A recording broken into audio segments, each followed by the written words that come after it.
Deuce, so you've had so many changes in the schedule this year. From a player's perspective, is that difficult, or you guys just roll with the punches? Kind of just roll with it. I mean, playing AAU, you don't know anything about teams, and you're playing, 3 games in a day. So kind of just roll with it and trying to bring the best energy and effort you can. Next is Carly Nevis. Deuce, how was the time away with your family, and how is everyone feeling, to get back after a couple days away? It was great being at home, seeing family and enjoying Christmas at home. But I think everybody's ready to get back after it. Had a good break. Everybody's body's back to, where it should be and ready to get rolling. We'll go to Michael Sussman. One of the things that Coach Huggins was disappointed in that he mentioned was the lack of effort and intensity against Kansas. In conversations amongst your teammates, how do you guys go about cranking up the intensity moving forward? Really just starting in practice, having great energy and enthusiasm every day, bringing it and competing against each other every day in practice is where it really starts at. So hopefully it will translate over to the game. Ryan Pritt, go ahead.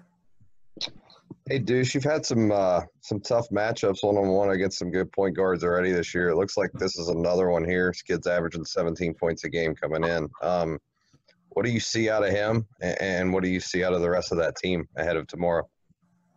They really like to keep the ball in his hands a lot, so it's going to be tough, with our defense. We're going to try to deny him the ball, obviously, and try to make his life as hard as it can. He really runs the show. When he's playing well, they're playing well, so try to stop him and stop the whole team. Michael? Just wondering, as a guy that flourishes creating his own shot off the bounce, are there any NBA players that you watch and try to steal some things from? Mostly Damian Lillard and CJ McCollum.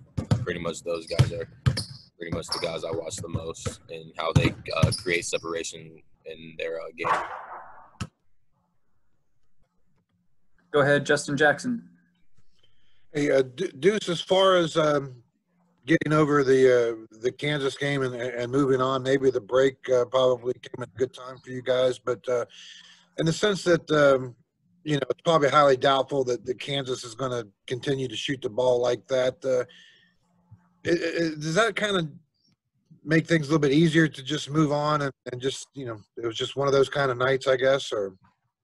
Yeah, I mean, you only think about the game that night, the next day it's a new day, move on to your next opponent.